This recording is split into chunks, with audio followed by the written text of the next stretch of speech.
11 bi Modou Fall waxoon nañu ko ñu tàmbalee ko laataa ñoo dem ci li nga xam ne moom mooy faat gu bari gi ñu nemmeeku jamono yi ci Sénégal ñu tàmbalee ko ak li nga xam ne moom moo jëm ci wàllum transport bi jëmale ko ci poids lourds yi am na coow loo xam ne am na ci diggante ñi nga xam ne ñoom ñoo nekk port bu Ndakaaru ak ñi nga xam ne ñoom ñoo yor poids lourds yi camion malien yi sax lañ leen di tudd gën a xamee ak jafe-jafe boo xam ne nemmeeku nañu ko ba ñu waxtaanoon ci mais dafa mel ne xaajaloo dafa am ci seen biir ñoom ñu sekk wàllum transport bi. Pape Madiakhaté nuyu la fàttali auditeurs yi ni Calze dafa xaw sutante ñu ngi koy ñaanal yàlla teel ko yëkkati mu dellu si ci ñun ak jàmm Gora Khouma am nañ ko ci ligne bi mu nekk diggante nag li nga xam te ni moo di transporteur conteneurs yi. ñoom ñi dakkal seen grève union nag des transporteurs national nga xam te ni ñoom Gora Khouma moo nekk ca bopp ba ñoom ñoo ne dañuy wéyal seen ñaxtu daanaka fukki fan sax ci weeru février. danañ dem grève Gora mu ngi ci ligne bi Gora Khouma ñu ngi lay nuyu. ñu ngi lay fay. Gora boo mënee dellu si tuuti rek ci ndaxte da ngeen lëkkaloo woon doon benn say yéen ak transporteur de conteneurs yi duggoon ci ab ñaxtu ñoom nag ñu wéyal ak seen bopp maanaam dakkal seen grève yéen ngeen koy wéyal ndax mën nga indi lan moo indi jiixi jaaxa beeg wala sax li nga xam te ne moo leen diviser. waaw d'abord dañuy yëgal Sénégalais ne ñu union des routiers du Sénégal dafa ànd ak signature la defoon suñu préavis ak SYNACOR muy syndicat national des conducteurs routiers du Mali ñaari signature ñoo déposé woon préavis Mali am Sénégal am ñu jàppale 10 la ñu dem geraw diggante bi forum am na port ci forum amee port mu dal ab conteneur maanaam conteneur yi mais union des routiers dafa solidarité ak collectif bi yore conteneur yi ci biir port waxtaan amee bañ am ay poñ yu ñu am ci ñoom union de routiers Sénégal ak SYNACOR duñu def lu gërëm leen sant leen ci poñ yañ am waaye nag loolu taxawul mu régler problème transport gërëm bu xeex dara ba am dara bu doon benn poñ la sax dañ ko war a gërëm pour wane na man mi solidarité ma àndoon ak moom dëgg la ci man kon ñoom aussi ñu ngi séntu ànd ak ñun ci xeex bi nga xam ne moom du taxaw tànk tamit beneen secteur yi suñu bëgg amuñu ko ndax ñëpp dawuñu port te ñi daw port tamit du ñëpp am conteneur ñu dafa jël soble dafa jël ceeb dafa jël loo xam ne du conteneur te ni tey nga yemee feneen foo xam ne du conteneur kon conteneur bu amee jàmm ci biir port alhamdulilahi rabbil alamin lañ ko wax di ci gërëm mbay mbéy nga mu jiite conteneur yi waaye nag ñun suñu combat dañ kaa tënk ko ci fukki fañ Mali ak Sénégal bokk ko kon jàpp ne Sénégal yëpp jàpp ne gouvernement bu jàppee ne rek na problème conteneur yi am na féex dafay nax boppam ñun suñu combat duñ ko bàyyi. ñu ngi ci terrain di sensibiliser di def ay action pour préparer le 10 ñu dem février le 10 février ñu dem geraw ñu lii nag dañ see bokkoon ndax kat union du Sénégal mënul fekk collectif di xeex mbiram mu ñëw duñ ci bokk déedéet loolu du devoir syndical le syndicat c'est la solidarité waxal na tantrom bi ci des ñoom nag waxtaan nañ ba ne bàyyi nañu si la geraw nee na bu woon bàyyi si la geraw tamit jàppale du ndam loo xam ne lii rek war nañ kaa mën a teg rek ba suul le 10 bi déedéet loolu bu ko rangee du lu gën solidarité égale solidarité soutien égale soutien léegi nag ñun ñu wax ak ñoom bu ñu nungoolee fekk si ñu xam ne la solidarité daal moo jaabi ci action bu ma di doon bu ñu def solidarité nag na seen problème baax na le 10 yónni ko ci bu ko rangee rek bu ci defee déclaration ñu xam ne ñi ñu doon jàppale jaruñu woon jàppale mais pour l'instant gërëm la leen def keneen am séentu nag ñoo tamit tegaat loxo ci suñu yëf ñun le 10 waaw Gora ci sa biir kàddu da nga ni seen xeex bi yéen a ngi ko tënk ci fukki poñ leeraloo ko nag lan moo waral grève bi yan poñ la. Sénégal y a trop d'accident. te li ko gën a indi mooy chauffeur du noppalu da ngay camion bu départ port di dem Rosso baa muy départ di dem Mali baa muy dem feneen du taxaw fenn ndax dëkk yu mag yëpp mairie dañoo bind na benn camion bu fi taxaw. ñu ne léegi mairie yooyu dañoo war aménager ci dëkk bu mag bu mënti doon. aire de repos même bu ñu def latri mu am sécurité oto bi nga xam ne man bu ma sonnee ma dem dugg fa bàyyi kali bi complètement dugg fa ñun d'accord nañu ay fay dañ fay ay taxe foofu stationnement bi dañ ko fay bu ma gën nelaw ma nelaw parce que ma dem jëpp ma dem ndax loolu dina tax ma am sécurité mais dëkk boo dem ñu dàq la xanaa du ma yeb ceeb jàmbura dem ba si digg àll ba taxaw fa ne damay nelaw te saa bu accident amee rek ñun la ñun la te du wax transporteur bi de acteur routier bi chauffeur bi la ñuy wax léegi rek ñuy réclamer rek aire de repos dans toutes les grandes villes regroupement kii poste de contrôle yi nga xam ne foo alkaati jógee am droit arrêté foo gendarme jógee am droit arrêté ñun dafa am lu ñu gis Côte d'Ivoire diggante Abidjan ba frontière u Mali dañoo def ay poste li ñuy wax juxtaposé maanaam poste groupé maanaam poste bu ñu defee te UEMOA nee na ñetti poste la war a am diggante frontière ba capitale bi ñetti poste la war a am waaye léegi tey jii bu ñu defee poste groupé police nga fa gendarmerie nga fa douane nga fa eaux et forêts nga fa ministère de la santé nga fa pour wér gu yaram nit ñi ba ci direction des transports routiers pour ñu xool visite technique ndax ñoom ñoo ko joxe ñoo joxe permis yooyu poste bu ko góor ko ma demee xaalis ma daan yore sama poche dama ne maa tey lu ma comme maa ngi sama xaalis lu ma neex laay def loolu day jeex ndax poste bu amee mburu bu amee bët indi ko lekk kenn ku nekk def sa liggéey moom dina tax dara du fi duggati arbre du fi duggati dara du fi duggati parce que liggéey bi c'est un contrôle fiable et sérieux ñu loolu la ñu réclamé waxuñu bu ñu contrôlé mais trop de contrôle amul benn njëriñ te contrôle bi tax ñu contesté ko yow contrôle wax ne bi ndawal bu day taxaw tali bi nga ñëw mu arrêté la jël sa pere war la ginnaaw nga fekk fa mu taxaw nga réglé seen i problème mun a nga départ loolu amul sécurité kenn te mën nañ ñaari junni poste am kenn ku nekk tool tamit am nga doon arrêté oto ñun dañu ne nañ ko groupé man ko wax bu ma ñëwee tax def infraction beneen bi tamit dañu ne nañ appliqué tarif bi parce que gouvernement bu Sénégal dafa am décret infraction bu nekk ak li muy war a fay dañoo gis actuellement nii policier bi moom moo lay jàpp daa dama da ngay fay nangam maanaam moo lay dicté mooy dicté li nga war a fay te réew Sénégal di ka organisé waaw man civil ban góor ko moom bu ma amee décret bi est-ce que ñoom amuñu ko am nañ ko loolu bokk na suñu poñ yoo xam ne dañoo infraction bu nekk ak li mu war a fay bu dee mise en fourrière la mais na dem mise en fourrière ba saa bu régler problème am mais bu dee affaire gerte yi génn ci dëkk bi kii doon taxaw ci tali bi ngir gerte du ko mën a ti man mi doon daf lu ma neex ngir gerte bi du ma ko mën a defati ñun loolu lañ wax ak respecté convention collective bi ay liggéeykat lañu lu tax du ñu signé contrat am déclaration IPRES ak déclaration caisse de sécurité sociale loolu bokk na suñu combat ñun li ci def ak carburant bu cher bi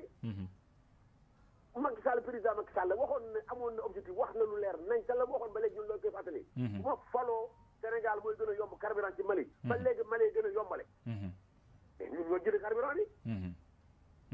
tey jii bu ñu gisee ne problème bi daanaka dafa dépassé sax cadre benn dëkk mais cadre zone bi nga xam ne ci la Sénégal bokk ci la nekk tey jii nii lan moo war a doon doxalin wi ngir solution bi buy am muy amandoo ci zone bi yëpp ndax est-ce que dina yomb ñu lijjanti ko rek ci mbirum benn réew. xam nga UEMOA du Sénégal mais Sénégal dafa bëgg lépp lu muy def lu muy def rek mu jël champion. du ko tan njabootam ndax mën nañ sax mënuñu. mais lii dafay gàcce ci nguuru Sénégal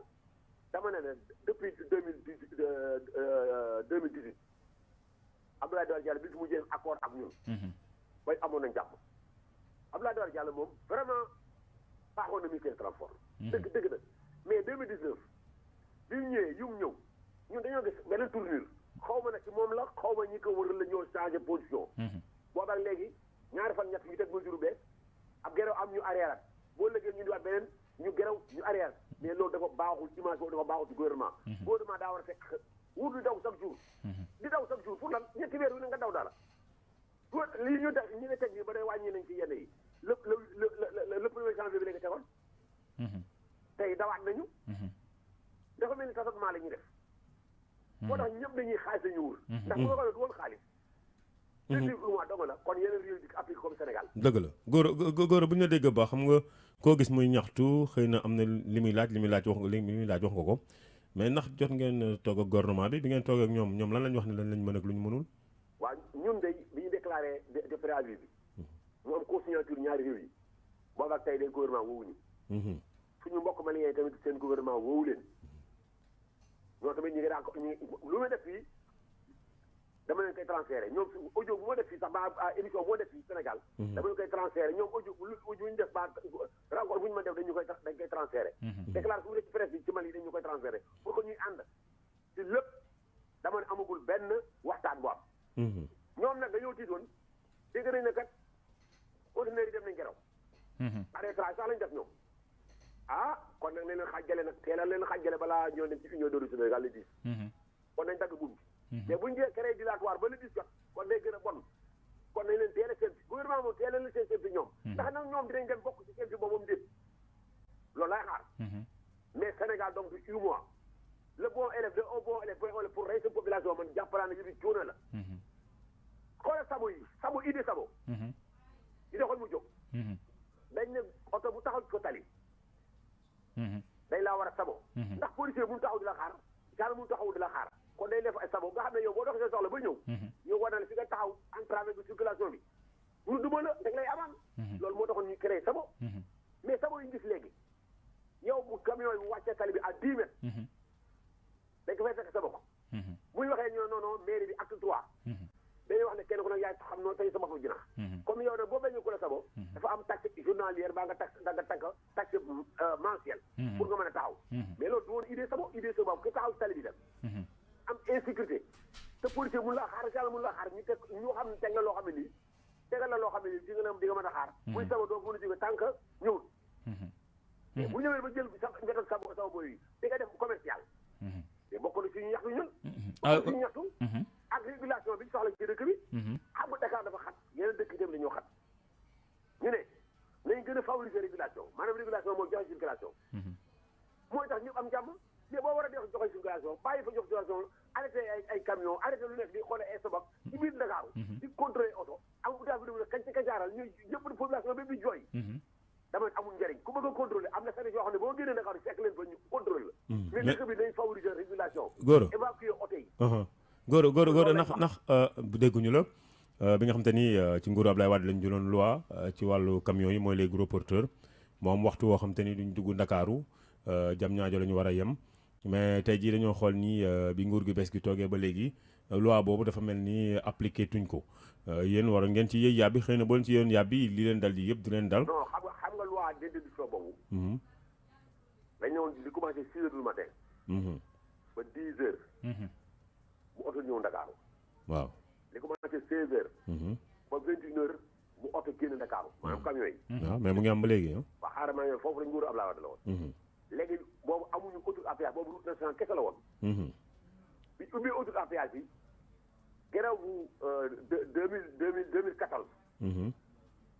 ñu souligné ko gouvernement ne ko yéen da ngeen tegoon directive bii arrêté bii mais am nañu autoroute à péage léegi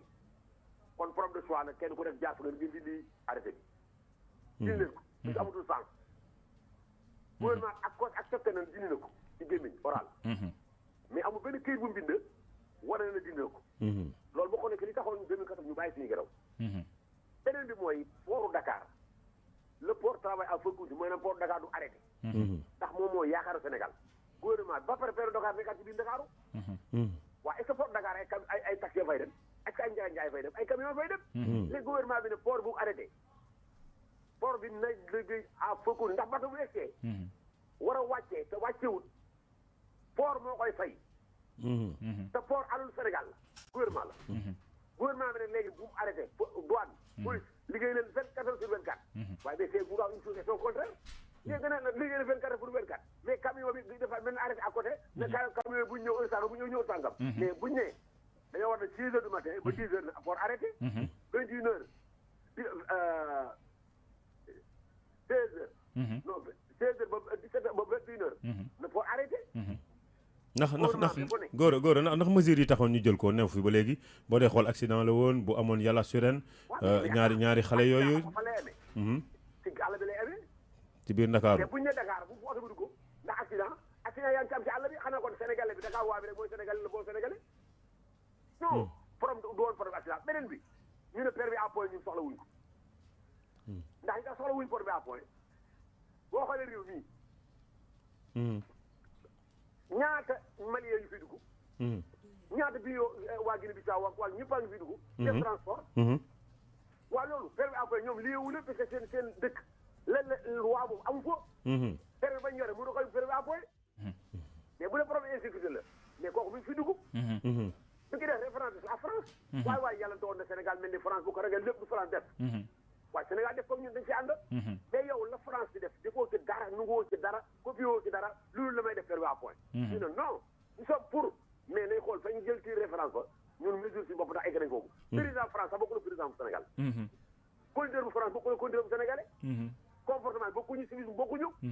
ñun loolu tax ñu ne duñ ko def ndax bu dee accident doog lay réglé waaw léegi permis góor bu fekkee yow da ngay dindi ay point te permis bambara bi kenn du dindi point. permis naar bi kenn du dindi point. te ñoom ñëpp a ngi biir Sénégal daw.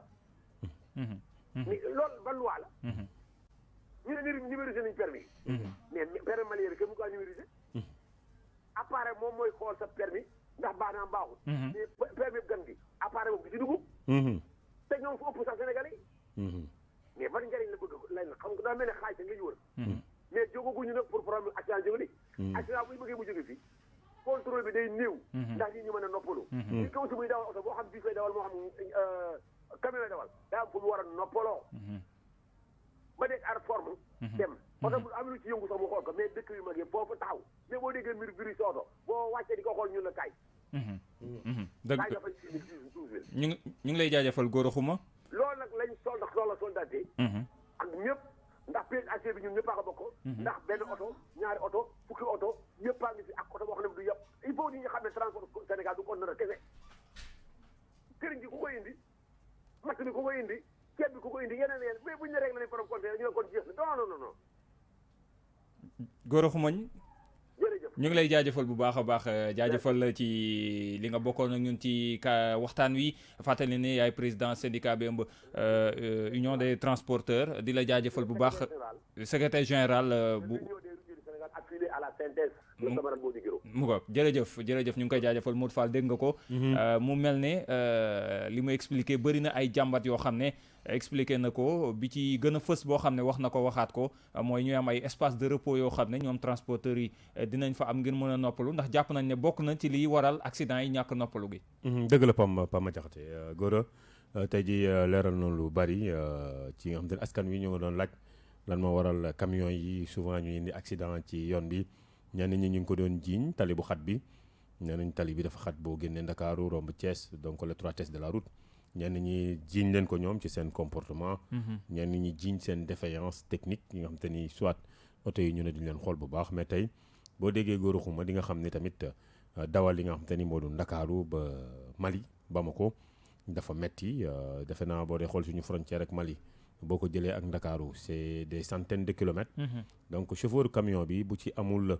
possibilité dégg dara ci otoom gaare sëgg xool ko réparer wala woo mécanicien mu defar ko. wala mu tëdd nelaw yeewu dawal kon dafay metti bu fekkee ni dafa déparé Ndakaaru 8 heures war a def 24 heures ou 48 heures de route. sans noppalu forcément nit la. donc du ñu cautionné nag ay accident mais faaw kon ñuy nemmee ko accident yi di wax nguur gi rek ni lii transporteurs yi di laaj ci wàllu noppalu boobu ñuy wax c'est quand même légitime. nañ ci associer les mairies les collectivités locales que ces camions là wala ces camionneurs. di fa mën di gaare comme que ñoom naam nangu nañoo fay ñuy fay li nga xam te ni moo di ay pétanque ay caution ainsi de suite pas Maguette. mu ngoog jërëjëf jaajëfal la bu baax a baax ci loolu nga xam ne moom la ñu moo doon ponk mu njëkk bi muy coow li nga xam ne am na ci wàllum transport camion poids lourd yi nga xam ne jamono ji jur na coow ba tax ñi nga xam ne ñoom ñooy transporteurs yi daal di fas yéene amal ak grève noonu la. fukki fan ci weeru février gi nga xam ne ci la ñu jëm ñu fas yéene nag dugg ci li nga xam ne moom mooy deuxième point bi muy mbirum drogue beeg nga xam ne fan yi weesu juddoon na fii ci ab waxtaan woo xam ne kii juróon sax wax ji mooy ki nga xam ne moom mooy Seydi Gassama bu Amnesty Sénégal mi nga xam ne am na lu mu waxoon ci wàllum drogue bi démb dégg nañu ko mu ci indi ay leeral mu doon mbir moo xam ne it ba tey ñun ñaa ngi cay wax wàllum drogue bi li nga xam ne moom mooy ñax mi plus exactement mooy yamba gi légaliser am déet Modou Fall loolu it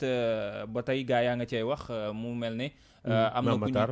am ci téléphone bi Mame Makhtar Gueye Mame Makhtar Gueye ñu ngi lay nuyu.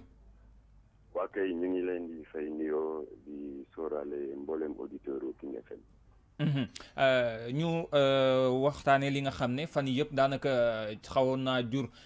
ay waxtaan yu bari ci réew mi ak coow lu bari muy wàllum yamba bi nga xam ne dem ab xalaat jóge woon na ci Seydi Gassama bu Amnesty International Sénégal ne est-ce que duñu ko sax faf question la posé ndax légaliser ndax gis na ne ñu ci bëri ñu ciy teg loxo daanaka ay benn wala ñaari juin lañ leen di jàppee dugal leen ci kaso moom mu jàpp ne xëy na loolu di saafara démb sax mu ngi ciy indiwaat ay leeral ñu bëri indi ci ay commentaires tey jii Mame Makhtar Gueye lan mooy gis-gisam ci loolu. bon xam nga Seydi Gassama suma xarit la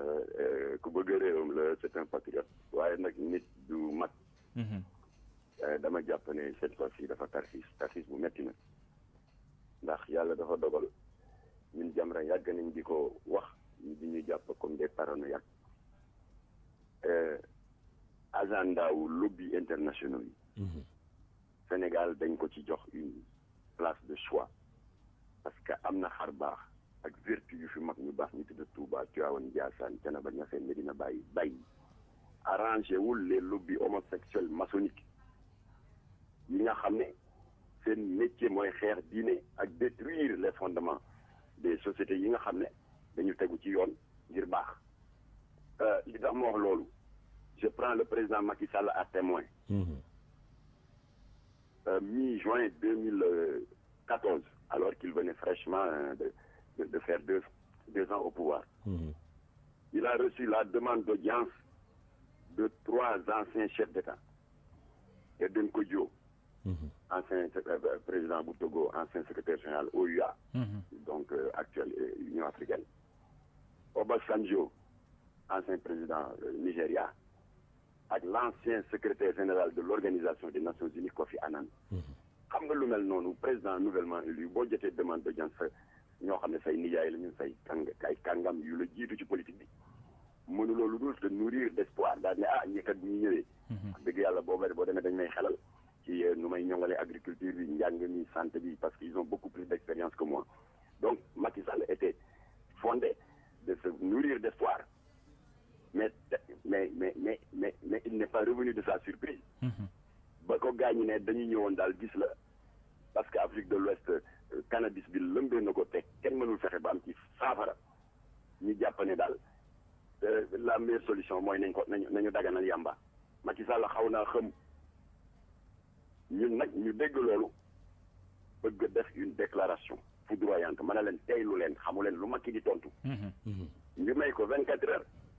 Macky Sall daa di actionné Abdoulaye Daouda Diallo le ministre de l'intérieur de l'époque alors boo leen duggee ci Google di ngeen gis déclaration de riposte noonu laa ko mën a tuddee parce que wane nañ fayda bi état du Sénégal def Macky Sall nee na il est totalement exclu Sénégal ak li ñuy dund ci musiba yi nga xam ne lii di taxale xale yi ak seen sago dund nañ ko il est totalement exclu ñu fi daganal yamba loolu yàggul juin 2014 la moo tax Seydi Gassama il est en retard par rapport aux événements il est doublement en retard ci beneen point en France am na fa ñu commencé ràññeeku ci di gëstu ci wàllu musiba bi cannabis wala ñu di ko tuddee yamba wala chanvre indien ñun di def ràññee nañ ci le grand addictologue le professeur Michel Lejoyeux c'est une autorité en la matière à l'hôpital Bichat de Paris nee na THC bii ñuy fooye THC c'est le principe actif du yamba mooy c'est son nom scientifique le tétrahydrocannabinol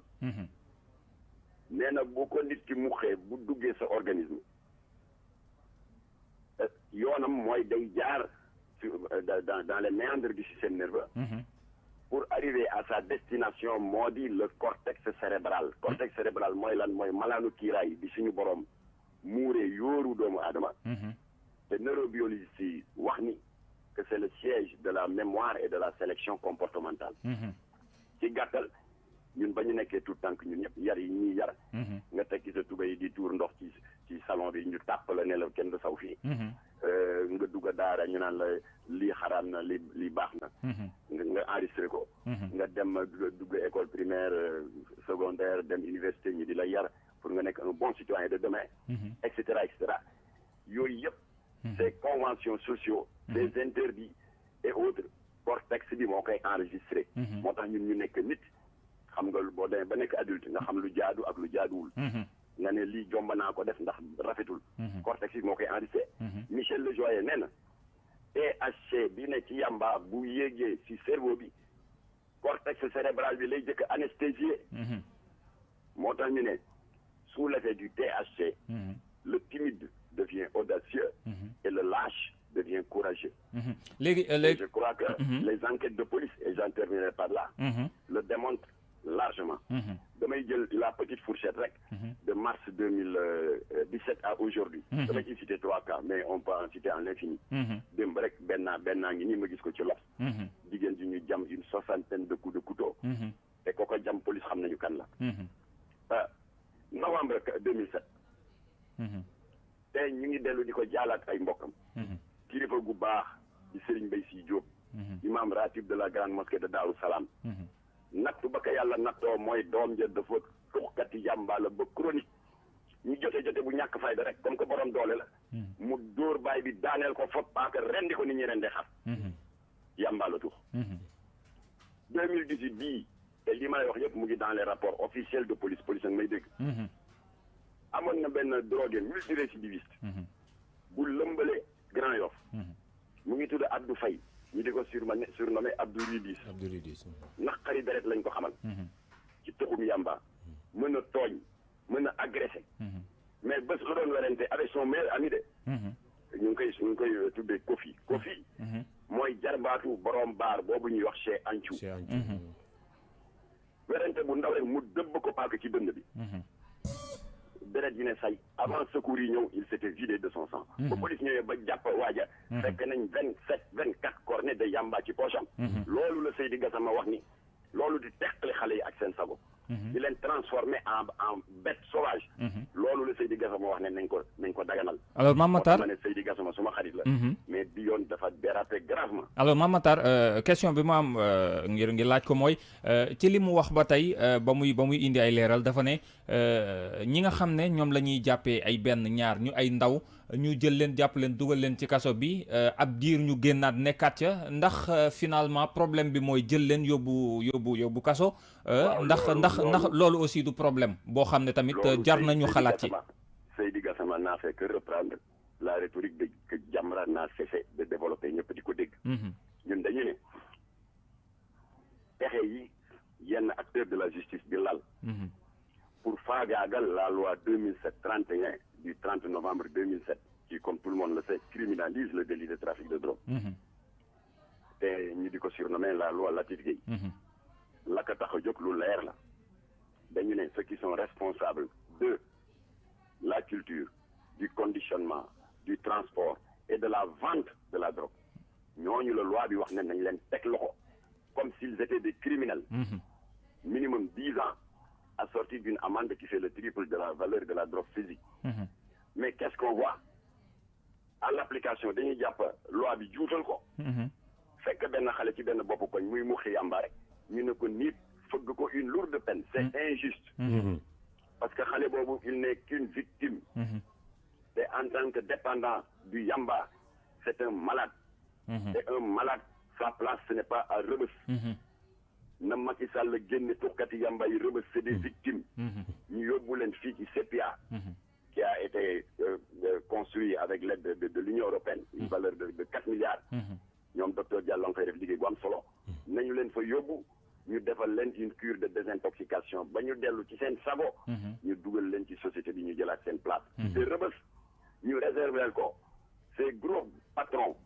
yii ñu jàppoon mi-octobre mi-septembre ak fin octobre. Une tonne de cocaïne pour une valeur de 50 milliards. Et curieusement, la moitié ont bénéficié de liberté provisoire. C'est ce scandale-là, peut-être, que Seydi Gassama a voulu dénoncer, mais de manière maladroite. Mame Matar waaw. Kon ñun ñu répétons. na Macky Sall génne tuxkati yamba yi defuñu dara, c'est des victimes. Dañ leen génn faj leen. te Rebeuss ñu réserver ko ñi Moustapha Cissé la wax ne ils se font des milliards dans la drogue. di ko recycler dans l'immobilier. jàpp VDN bi yëpp tabax ko. di rouler en Mercedes di rey suñu doom di leen kannasuloo di tas sëy di recycler di déstabiliser suñu économie en y recyclant leur argent sale looloo tax Latif Gueye sos la loi 2007-31 du 30 novembre 2007 qui criminalise le trafic de drogue mais c'est pas pour les petits fumeurs de yamba. leer na Mame Matar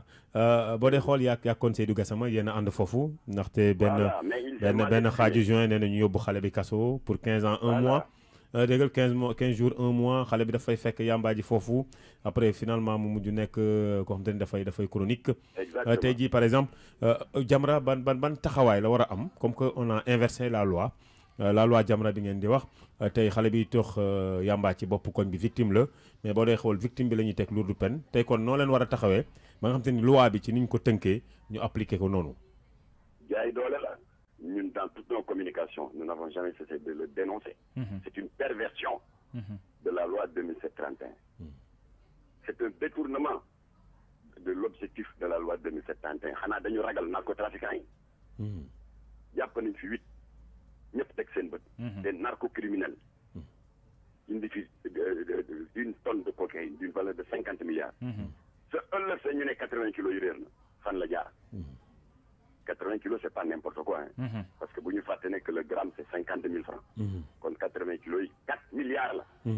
ba léegi leeragul. léegi suñu armée de mer. en partenariat avec les gardes-côtes espagnols. au mois de en fin octobre bii. fin 2019 ñu jàpp fii ci géej gi. 1600 kilos de cocaïne. sa ngoon nga ñu ne 500 kilos yi réer na ma ne xanaa dafa daanu ci géej gi. y a trop de corruption.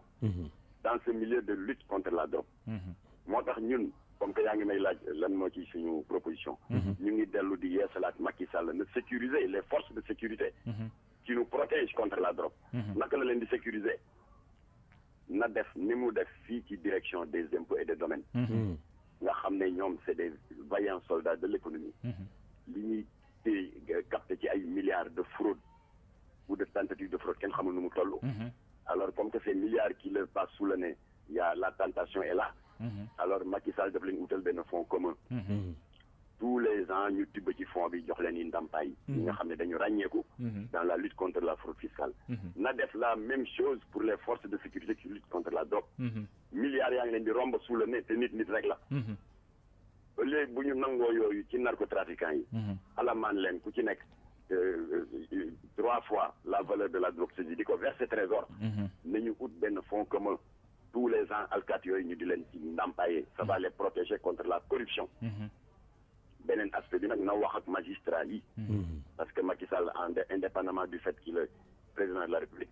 bu ñu fàtte ne qu'il est président du conseil supérieur de la magistrature.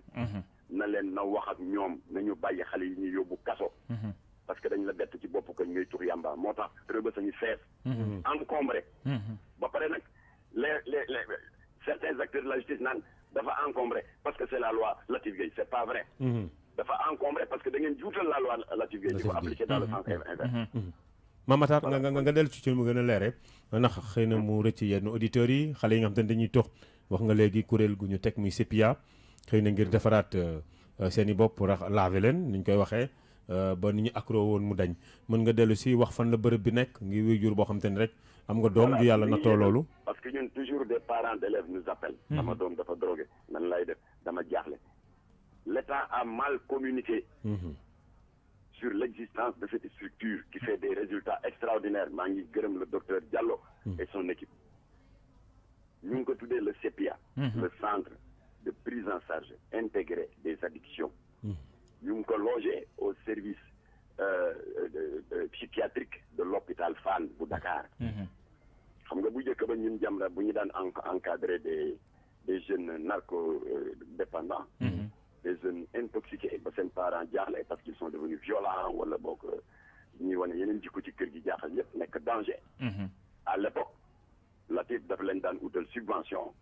ñu yóbbu leen dans des cliniques privées ñu désintoxiquer leen waaye cliniques privées yi dafa cheroon. ay 400 000 500 000 600 000. yàlla dogal na état bi léegi en partenariat avec la mairie de Paris. en partenariat avec l'Union européenne tabax nañu fii ci hôpital Fann CEPIA un investissement de près de 4 milliards mu nekk benn structure ay spécialistes ñoo fa nekk des spécialistes de la désintoxication billet bi au lieu de 400 000 yañu daan fay ci clinique privée yi benn ticket 5 000 francs ngay jënd ñu jël la en charge toppatoo la faj la ñu wér à condition nga respecter rendez-vous yi ba nga normal ñu dindi tooke doog bi nekk sa yaram segg deret yi ba mu set nga delluwaat nekk nit bokkaat ci société bi. capacité bi État ne communique pas assez. ndax mën nga ñu wax capacité bi Fou Malade dama daje woon ak moom plateau Alaaji Assane Gueye. télévision. ma ne ko Fou Malade premièrement man du ma la wax Fou Malade Fou Malin laa lay wax. ndax suma xarit nga. def nañu campagne de sensibilisation à Médina Gounass fii ci banlieue bi. contre la drogue et le yamba. et ce message yow Fou Malade dafa amoon portée. ndax da nga ko dund. dëgg la yàlla dimbali na ci waaye da nga ko dund. alors ma ne ko kon nag nii le ministère de la santé yow. Fou Malade joxoon la ay jumtuwaay.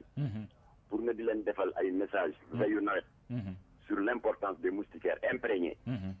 na la état bi jàppale waat yow nga dem ca rajo yeeg télé yi pour dire aux gens qu'il existe une structure de désintoxication qui s'appelle CEPIA te nag hôpital Fann. day leen yóbbu seen doom yi foofu. te état bi na bàyyi xale yi muy yóbbu rëbës. buñ la jàppee yamba kenn warul a yóbbu rëbës. kuy tux yamba c'est un malade. malade dañ ko war a yóbbu faj ko. te ki ko malade loo. muy narcotrafiquants yi. muy les grands patrons. du trafic de drogue. qui s'enrichissent en tuant nos enfants. ñooñu la ñu war a yóbbu rëbës. jërëjëf Mame Makhtar Gueye ñu ngi lay jaajëfal bu baax fàttali ne yaa ngi nekk ONG Jamra ñu doon waxtaanee ci li jëm ci wàllum drogue bi maanaam yamba beek li nga xam ne moom moo ci doxalin bi ñu ci war a am ndax jamono ji nemmeeku nañu ne mu ngi jur musiba ci réew mi nemmeeku nañu ko ci série de meurtres yi nga xam ne daanaka démb mooy bi ci mujjee dégg ca fële ca rond point Sips ca soriwul dara fi nga xam ne moo di ginnaaw raay mu doon mbir moo xam ne daanu ci dikkaat gën ko yaatal ndax mbirum actualité la te ci 9-11 dañuy waxtaanee li nga xam ne moo di actualité ñu koy jaajëfalaat bu baax moom Mame Makhtar Gueye Modou Fall mu mel ne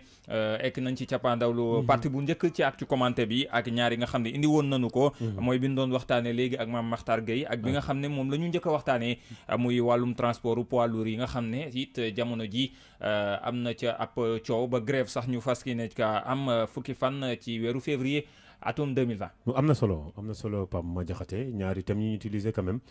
mais li ci ëpp solo rek mooy nañu tënk leen ci waxu ki nga xam te ne moo di Mame Makhtar Gueye.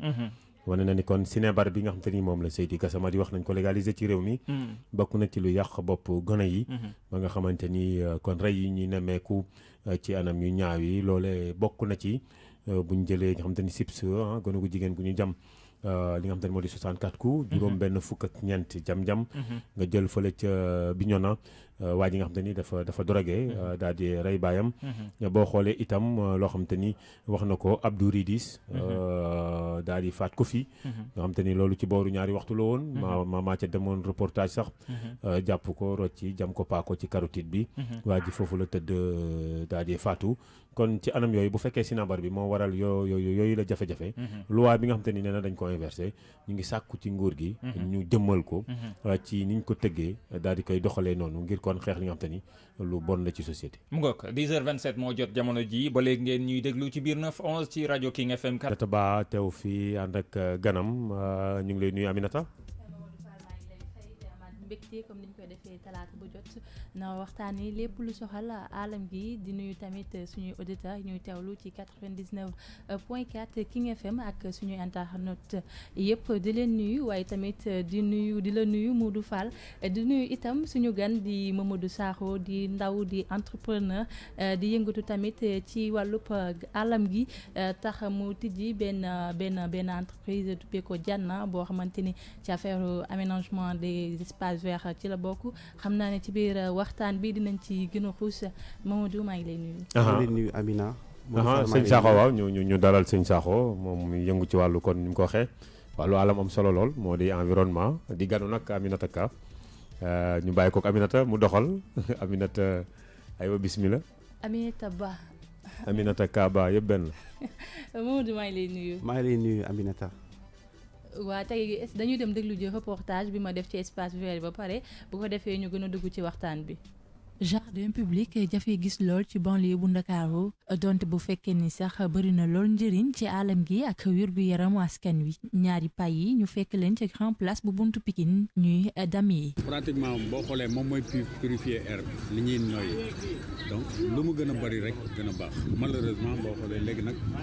presque pratiquement surtout zone bi ñu nekk nii Pikine bareetul espace vert te normalement dans chaque quartier waroon na am benn espace vert boo xam ne ay garab nit ñi di mën di fa dem di toog parce que loolu day contribuer améliorer santé nit ñi tamit. ça da lay permettre nga respirer bu baax. dégg nga bon et puis day am ay places yoo xam ne ay lieux publics la doon nit ñi ku sonn daa mën am pour récupérer ainsi de suite ak yooyu quoi. Moustapha Thiam jàpp ñi jiite mairie yi ci banlieue bi ñoo war a boole espace vert yi ci seeni priorité. ñoom li ñuy calculer yëpp mooy fu nit ñi dëkk rek fu ñu dëkkee la ñuy calculer spéculation foncière bi yëpp loolu la alors que plan directeur aménagement boo mën a gis prévoir na espace vert comme ni muy prévoir école mosquée ak centre de santé noonu lay prévoir espace vert mais malheureusement dañ ko peut-être espace yu ñu ko réservé loon dañ koy utiliser à d'autres fins. Pape Gueye yokku ci ne état bu Sénégal moo ci war a jël ay mesures ba pare xamal askan wi njëriñu espace vert. état bi mooy war a jël responsabilité seet ni lii moom franchement parler ñuy comprendre ñu ne lu baax la mu def ko parce que ñoom seen njëriñ la mais xamuñu ko pour ngeen sensibiliser leen xamal leen ko éducation soxla leen. Sénégal jamono ji nguur gi taxaw temm ngir ñu jëmale espace vert yi ci goxaat yi nekk ci biir réew mi ngir njëriñu askan wi. mu nekkoon kon reportage yu Aminata Ba ci wàllu espace vert yi nekk nag loo xam te ne lu am solo la moom la ñuy duppee daanaka poumon vert bu ville bi moo xam capital gox bu mënti doon defe naa sëñ bi Sakho mi nga xam te ni xelam dafa màcc ci loolu sax mu am projet bu demee noonu ci créer li nga xam te ne moo di espace vert sëñ bi Sakho bu ñu la dalalee ba noppi laaj bu njëkk bi moo di xel mi ci wàllu créer espace vert benn fan la la dikkee ak ban constat nga def ba nga xamante ni nga gis ni c'est une nécessité fii ci capitale beeg Ndakaaru Sénégal ñoo am espace yooyu. Modou Fall maa lay sant maa lay remercier ci invitation bi di nuyu auditeurs yëpp ñu ñuy déglu ci wàllu espace vert nag man mun naa ni ba ma nekkee ndaw ba léegi ci la ma dugg parce que école bi ma doon jàngee loolu mi ngi dans les années 90 dañu doon def ay séances de jardinage ak yu mel noonu. ma màgg nag jàng def marketing sax mun naa leen wax mais espace vert environnement nekk sama bopp ba léegi. donc benn loo defee woon exemple ni xale loo dugal ci boppam rek te muy du baax su màggee da koy mooñaale. donc loolu la woon léegi nag ma dem nag ba heure liggéey jot ma am expérience liggéey nekkoon bitim réew ma bëgg ñibbi Sénégal mais ma gis ni ñun vraiment dañu am problème dañu lajj ci wàllum espace vert. ak ay jardin te soo xoolee loolu dafay indi problème ci wàllum santé. ci wàllu wér-gu-yaram ci wàllu nekkin dundin day ma xalaat ni lu tax li nga xamante ni moom moo ma neex te mu ñor ma lu tax du ma ko def business. entrepreneuriat xew na xam nañ ni ndaw yi léegi am liggéey metti na ci ñoom ma ni naa dugg ci loolu. looloo def nag après mooy commencé liggéey ak waa Cambérène école d'horticulture ba fa nekk. ak Mbao am ay jeunes yoo xam ne at bu nekk dañuy génn. am expérience bi du ñu am liggéey. tey jii ndax mën ñu expliquer activité commerciale bi nga xam te ni moo ci généré wu ndax wax nga ko ni bi nga ñëwee xool ko xëy na mu nekk yoon woo jël ngir daan ci sa doole. nga expliquer ñu un peu naka la liggéey bi tëddee et puis voilà noo ko defee ba rentabiliser ko ba mujj doon activité commerciale ci yow. waaw activité commerciale ndax dina jafe ma ni activité commerciale carrément parce que entrepreneuriat la da ngay jéem rek. mais soo xoolee li wàllum environnement man fi mu ko jàppee mooy conscience citoyenne la d'abord. c'est-à-dire yow da ngay ñëw indi dara. investir sa xaalis pour gis changement soo ñëwee sa dëkk bëgg mu avancer des fois sax doo si xool xaalis yow li ngay xool rek mooy naka laay def ba jàppale Sénégal ba nga xamante ni dinañ mun avancer. donc liggéey la ñu ngi def suñu kimtalaay kàttan mais dañuy pousse aussi di wax di bind di def ay documentaire di def ay film di bind ay article pour wax nguur gi vraiment nañu xoolu wàllu environnement surtout que soo xoolee si wàllu PSE par exemple président Macky Sall nee na. développement durable bokk na ci li nga xamante ni bëgg na ko teg en place fii léegi 2035 te PSE boobu développement durable bi am na environnement donc suñu nee environnement rek mooy lépp luy gàncax lépp luy garab lépp luy espace vert donc waaw foofu la noonu la demee am na business nag ñi ngi jéem a góorgóorlu mais lu ci ëpp daal ñun ñooy joxe suñu bopp jéem a changer affaire yi. d'accord Mamadou ma bëggoon ñu wax ci ñu gën a xuusaat ci reportage bi balaa ñoo ñëw ci sa entreprise bi di Janna muy par rapport ak askan wi lu ñu wax muy gis nañu espace vert yi dafa réduire par rapport ak année yi ñu passé léegi dafa gën di wàññeeku loolu nan nga ko gisee est-ce que du faute bi du état wala ci mairie yi nga xamante ni ñoom ñooy joxe titre foncier yi. loolu dëgg la soo xoolee par exemple soo xoolee plan d'urbanisme région de Dakar et environ horizon 2035 fii léegi 2035 dañu ni espace vert yi mi ngi si 0,15 mètre carré par personne bëgg nañu fii léegi 2035 mu egg si 1 mètre carré par personne.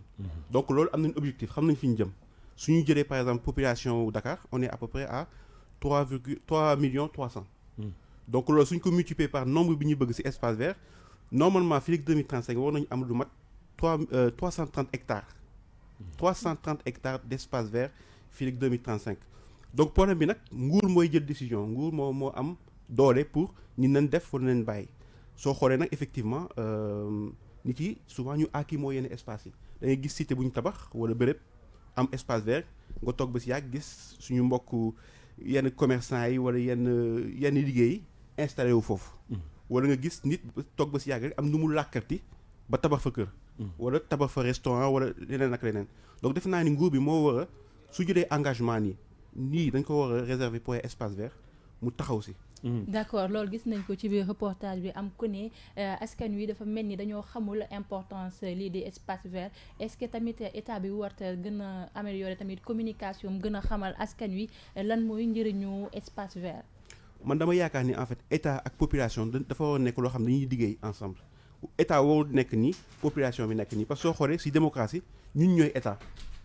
ñun ñooy état donc population yi ñoom suñu xoolee rek ni dëkk bi doxee instant ak pollution bi nga xamante ni kër boo dugg tey di nga gis ni am na ku fa am problème respiration problème asthme population bi déjà moom moo war a taxaw bañ. mooy espace boo nga xamante ni gis nañ nit boo xam ni ñëw na fa te amul droit nekk fa population bi seen bopp ñoom ñoo war a jóg. bu état bi gisee ni nit yi nag ñoon na leen di leen aussi def li leen war si loolu parce que tey jii nii comme ni ma wax problème respiration yi metti na te garab xam nañ ni lépp luy CO2 da koy absorbé ba pare may ñu oxygène donc loolu daal dafa war a nekk benn collaboration boo xam ne entre état ak population yi mais état bi nag dëgg-dëgg war nañu si jàppale. ndax nekkul xëy na tôt dana fi bis en fait boo xoolee suñu niveau de réflexion kawewul noonu. population bi xëy na xalaatuñ ko Ndakaaru benn seen mission déjà bu fekkee ni da ngeen bëgg am ñaata nga wax sànq ñaata hectares. 330 hectares à Dakar déjà c'est quasi difficile. boo dee xool forêt bi nga xam te ni sax wala léeg-léeg yenn sites yi ñu doon classé dañ koy déclassifier. gars yi dagg ko déclassé du moins gars yi dagg ko def ko ay kër boo xoolee littoral bi ñu amoon nga xam te ni moo ñu doon indil air marine wala air marin brise marine bi. gars yi fu mu ne nii dañ koy tabax zone non aedificandi yi nga xamante ni voilà c'était des décrets dindi nañ ko gars yi ñu ngi tabax mu mel ni kon sénégalais moo am problème de conscience ci li nga xamante ni moo di espace vert. C'est-à-dire mooy épanouissement bi espace vert mën leen indil mais également conséquences yu mu leen di jox bu fekkee dañ ko dindi. soo xoolee moom moo tax démb maa ngi dalal ku mel ni Imam Kanté bu Point E bi nga xamante ni dañ koy dégg lu bëri muy wax dañ def benn vidéo maam moom en wolof. comme ni ngay wax parce que taux d'analphabétisme bi tax na souvent message yi ngay wax fekkee du si wolof nit si du ñu xam ni ngay wax. donc def nañ benn waxtaan maak moom si diine ak environnement. ma koy laaj ndax si xutba yi wala ndax si alquran wala ndax yàlla am na lu mu wax si environnement pour tënk rek mu wax lu am solo mu ne ma léeg-léeg nga gis loo xamante ni day mel ni bàkkaar environnemental la mooy nga fekk lu baax loo xam ne yàlla moo ko sàkk loo xam ne daf ñuy indi njëriñ nga ñëw yàq ko loolu terme bi mu utilisé pour man c'est très intéressant dafa ni loolu bàkkaar environnemental la léegi nag si beneen wàll bi nga wax espace vert yi tey jii nii dama lancé benn pétition ma ni 330 hectares yi ñu bëgg ni il faut ñu trouver emplacement yi. lu mel ni aéroport tey jii nañ ñu aéroport bi déménagé na. aéroport bi mi ngi doxul aéroport militaire la et cetera loolu yëpp beneen wax la mais soxla nañ espace tey jii nii aéroport bi mooy li ñu dese. mais aéroport bi nag am na benn problème bu si am mooy akimoo bi nit yi di akimoo espace yi ñu ngi koy bëgg nag commencé ci aéroport bi. waaw loolu noonu laa bëggoon ñu wax sax Mamadou mooy pétition bi nga def bëgg a def fële ca mooy parc bi nga bëgg a def fële ca aéroport Léopold Sédar Senghor est-ce que loolu noonu bonne idée la est-ce que mënoo woon choisir feneen beneen espace nga defee ko fa mais fi nga xamante ne moo nekk sax ba tey jii nii benn aéroport bu nekk ci biir ville bu Dakar nga bëgg koo def benn parc est-ce que tamit loolu du cause benn problème. loolu en fait du ñu xamante ni dañ koy forcer waxtaan la dama gis ni foofu espace bi. mun na nekk mun na bañ nekk tey wala suba mun na nekk gannaaw suba mais waxtaan la te soo xoolee ñun dem nañ fa filmer gis nañ ni am na lu ñu waxoon ñu ne dañ koy def centre d'affaires mais centre d'affaires Diamniadio lan lay jëriñ Diamniadio de mooy site mooy ville bu bees bi donc yokk béton yokk bâtiment dina xaw a doy waar te soo xoolee foofu dem nañ fa filmer gis nañ ni daanee nañu mur bi commencé di ko tabax donc ñun ñu xalaat ni au lieu que ñu koy tabax wala nit moom ko est-ce que tey jii Sénégal ak émergence bi ñu bëgg fii ak 2035 est-ce que mu ñu def loo xamante ni day nekk njëriñu askan bi yëpp parce que fii ak année yi ñëw lan la ñuy bàyyi comme héritage suñu génération future yi ñu ne lii këru diw la wala espace bi Sénégalais yi ñoo ko moom espace boo xam ni touristes yi dinañ fa mun ñëw Sénégal tey jii nii ñu bëri étranger wu touristes yi dañu am problème nekk fi ndax respiration bi dafay doy waar. dina jafe Aminata nga baal ma dina jafe loolu ndax aéroport bi boo dee xool xam nga espace bu mag la woon. mu am benn enceinte ci biir enceinte bi moom mooy base moom la ñu wax ni moom mooy doon aéroport militaire c'est-à-dire bu ñu jaawalee boo dee xool cité Tobago la je ne sais pas yu ñu tojoon sous forme de U nombre d'hectares aéroport bi mais boo duggee ci biir man dama fay dem léeg-léeg di visiter mais gars yi dagg nañ ko di ko tabax c'est-à-dire jaay nañ ko et boo dee xool ci ban commune la bokk commune Yoff ñan ñooy joxe délibération yi c'est la mairie de Yoff la mairie de Yoff bu joxee délibération yi fan ngay wutee titre foncier moom mooy impôt et domaine c'est-à-dire donc toujours ay nu mu tuddati démembrement de l'État ñoom ñooy séddale suuf si noonu laa ko mën a tuddee mais est-ce que ñooñu bon parce qu'ils sont quand même informés à des niveaux yoo xam te ni population bi la majeure partie amuñu ko mais est-ce que ñooñu ils ne devaient pas penser que cet espace là nga xam te ni c'est une aubaine pour Dakar parce que Dakar quand même manque de terre mënoon nañ ko créer environnementalement nga xam te ni Sénégalais dinañ ci mënti noyyi deuxième bi mooy est-ce que réellement am nañu des acteurs yoo xamante ni ils représentent l'environnement boo demee dans les pays étrangers tu vois des nu ñu tuddati ay écolo mooy ñi yor waayu écologie ay environnementalistes yi nga xamante ni dañ ils se battent pour que yenn espace yi des mais au Sénégal ça manque est-ce que tu n'as pas fait ce constat là. non suñ nee nag dafa manqué loolu dina xaw doy parce que soo jëlee benn exemple rek mën naa la jox exemple bi ñëkk ñëw sa bopp muy ku mel ni Ali Aïdar kooku moom def naa bay na waaram dëgg si wàllu environnement ak mangrove yi muy suqaliwaat ak yooyu yëpp bëri na fii man am naa ku mel ni monsieur Mokhtar Ba ba nga xamante ni moom moo doon xeex pour littoral bi ñu bañ fa def ambassade turque bi ak ñeneen ñoo xam ne ñi ngi wax ba sonn mais man dama jàpp ni yëpp waxtaan la wax nga waxu impôt et domaine et cetera ak mairie Yoff man dama jàpp ni waxtaan la suñ ne aéroport bi nañ ko def espace waxuñu tey waxuñu suba dañuy waxtaan bu ñu waxtaanee ba noppi nag ñu xool ndax lii dëgg-dëgg mën na nekk ndax aéroport bi dañ ko war a maintenir ndax kër yi fa ñi ñu fa tabax est-ce que am nañ droit est-ce que amuñu droit waxtaan la rek d'accord après nag ñu dem jéem a xool fekkee foofu noonu mënul nekk tey ñu xool feneen mais daal tey li leer te woon mooy 330 hectares yi nga xamante ni plan d'urbanisme prévoir na ko pour 2035 il faut que ñu trouver ko. te tey jii ñu soo xoolee fan moo gën yeel loolu ñu def ko aéroport boo soo aéroport fan nga gisaat. soo xoolee VDN bi ñu ngi commencé di ko désencombrer c'est-à-dire ñu tabaxoon seen kër yi ñu ngi koy dindi. ça veut dire que tey jii nii am na espace yu bëri yoo xamante ni doon ay espace tabaxukaay ñu tabax ko. léegi nag état bi moo war a jël ay responsabilités am képp ki nga xamante ni tabax nga foo xam ne waroo foon tabax lu mel ni sax léeg-léeg si banlieue bi par exemple nga gis nit tabax këram te yoonu ndox la. mu dem ba nawet jot mu am problème. mais Sakho dogguma la mais c'est complexe xam nga lu tax. boo jëlee 2 voies Liberté 6 yi jël Sacré-Cœur VDN bi bu ñu ko defaree Sacré-Cœur 3 mooy booru ISEC.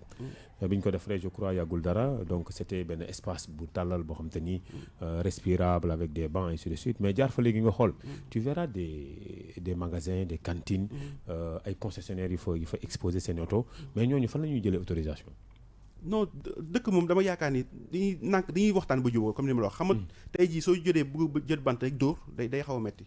yu bëri gis nañ ni si dëkk bi doxul man li ma yaakaar mooy comme man ku mel ni man ak ñeneen ñi samay morom ay ndaw nañu am nañu peut-être beneen vision bu ñu gis ci Sénégal mooy maanaam ñu ngi doon wax wàllu nouveau type de sénégalais. man gëwuma ni nouveau type de sénégalais am na man dama gëm ni sénégalais moo war a nekkaat mooy ñu delloo si suñu xalaat. delloo suñu xalaat bi nag mun naa am léeg-léeg mu jaar si ndaw yi mooy tey jii nii dëkk bi lépp lu nga xamante ni gis nañ ni du yoon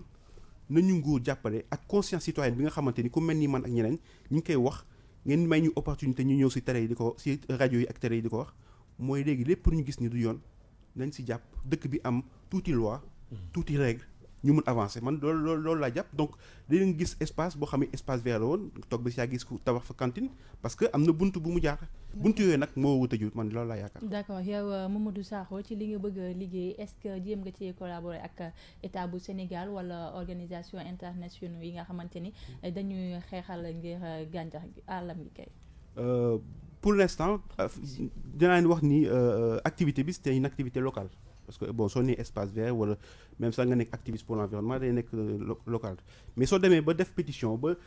junju ba laal loo xamante ni nii am na envergure di nga dem ba gis ni ñu bëri dana la si jàppale tey jii nii maa ngi lëkkaloo ak ñu bëri si ku mel ni Ali Aïda ku mel ni Mokhtar Ba bi ma wax ak ñeneen ñuy yëngu si wàllu environnement pétition bi aussi am na ñu bëri ñu ko signé ñoo xam ne nekkuñu Sénégal te loolu jar na ñu bàyyi ko xel pétition bi effectivement suñu nee environnement bi dafa dégradé wu Sénégalais yi ñooy ressentir conséquences yi soo nooyee lu bon fii Sénégal la mais bu ñu fàtte ni par exemple tourisme dafa bokk si li indi comme lu bëri si Sénégal te ñooñu aussi am nañ droit exprimer li leen déranger wala li leen neexu si Sénégal parce que suñ ñëwatul ñu ñooy perte donc tey jii nii effectivement à l'international ñu bëri dañuy envoyer message ay du ma sax citer quoi mais ñu bëri daal woote nañu pour ni gëm nañ li ngeen di def ñi ngeen di si jàppale te bés bu ñu waree defar dinañ fexe ba aussi jàppale état Sénégal mu taxawal loolu. pétition bi vous êtes à combien yéen a ngi ci ñaata millions. pétition bi tey jii on est non eggaguñu millions nag ñu ngi 18 000 et quelques mais bul fàtte ni effectivement ñu bëri dégguñu français xam nga taux d'alphabétisme bi dafa xaw a d'alphabétisation bi dafa xaw a gàtt fii ci Sénégal. donc léegi ñu ngi xool ay moyens yu ñu mun def ba nga xamante ni dinañ mun laal population bi lu mel ni def ay vidéo en wolof. jéem a ñaax nit yi aussi laaj ku nekk nga partager pour ñu yokk chiffre bi mais 18 000 déjà yaakaar naa ni 18 000 bëri na quand même. Sakho am ngeen liggéey de boo dee xool xam nga d'ailleurs les gens da ngay toog di jàpp les chaînes étrangères ñu ñuy expliquer nos plages malheureusement les Sénégalais ñoom duñ ko xam. Le Sénégal Dakar surtout les côtes sénégalaises vraiment sont des côtes magnifiques. Mais boo jëlee Dakar les gens yi nga xam te ne dañ ci installé wu ne sont pas des nationaux sont des étrangers boo jëlee cadre hôtel yi nga xam te ni ñoo ñuy xañ suñuy ngelaw parce que man dama koy métti lu j'adhère à ta cause ñoom seen dëkk c'est-à-dire ils respectent les plages mais ñun pourquoi suñu dëkk ñuy ñëw di ci implanter ay hôtel ak ñoom seen parce que dañ leen ko yombalal c'est-à-dire donc ci chaîne bu njëkk bi nañu war njëkk taxawee environnement c'est-à-dire xam ni environnement maintenant secteur la boo xamante ni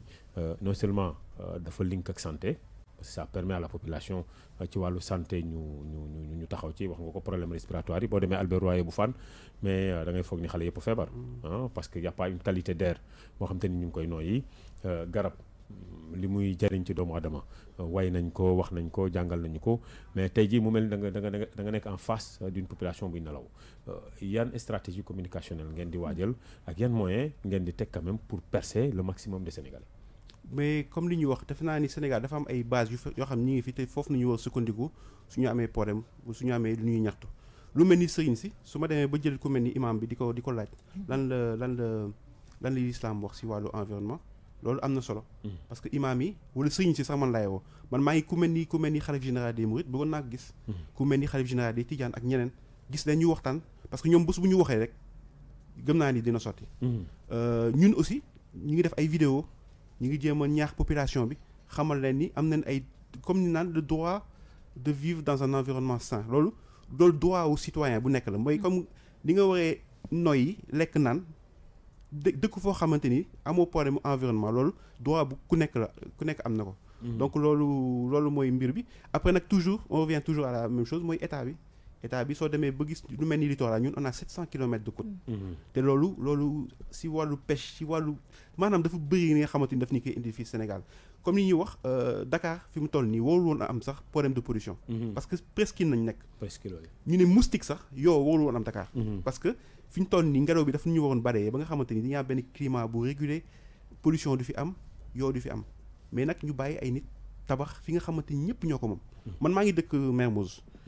ba ma nekkee ndaw dama daan dem plage su ma xoolee asamaan si dinaa mun xam ni géej gi mel. ndax tàmm géej di ko sentir tey jii nii damay fàtte ni Dakar am na géej. parce que doo gisiti géej tabax nañ ko.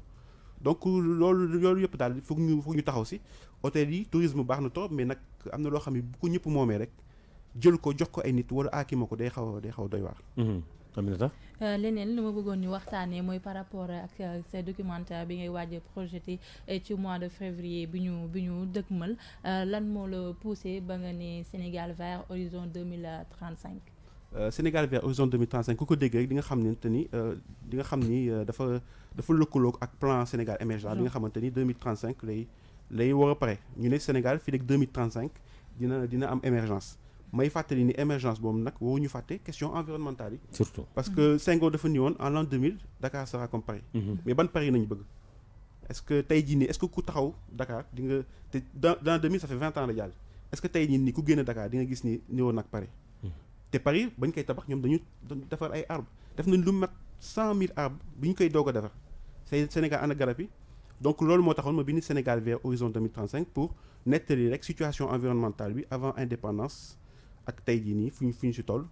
donc article la ñoo ko nekk en fait benn article bi ñu bindoon ci benn magazine. article bi dem ba am ay jaloore ba ñu def ba monsieur Mokhtar Ba bi may wax. def ci benn pacte pour l'environnement bu mu yónnee candidat yi. mu mel ni président di deuxième mandat bi dafa commencé ay jéego yu am solo ci wàllu environnement ñu ne léegi nag nañ ko wane parce que des fois bind ak wane du benn ñu def ci documentaire boobu nag nañu bëgg jébbal askan bi le 29 février incha allah Harmattan Sénégal. bu boobaa nag ñu profiter ci occasion bi pour mobiliser nit yi suite à la pétition ñu waxtaan nag bu boobaa ñi ngi woo ñëpp jaaykatu café bi ki nga xamante ni day jaay kii naan ba pare sànni koppam jaaykatu orange bi mère de famille yi paa yi sëriñ si environnementaliste yi képp ku nga xamante ni environnement ak Sénégal ñor na la ñu ngi lay invité nga ñëw damay joxe exemple ba Sénégal demee final Coupe d'Afrique gis nañ ni dëkk bi dafa setoon lu tax loolu parce que dañu amoon benn regain de patriotisme boobu nit yi kontaan nañu nekk sénégalais dafa leen neex man dama yaakaar ni patriotisme du benn bés kese normalement ñu Sénégal dañu war a bés bu nekk ñu nekk final mooy bés bu nekk sénégalais bi dafa war a gëm ni dafa war a liggéey ngir dëkkam dafa war a fier ngir dëkkam pour moom ak pour ñi koy seet si ak pour image bi ñu am à l'international donc daal message boobu laay lancé mooy sénégalais yi maa ngi di ñaan bés bu nekk nañu nekk final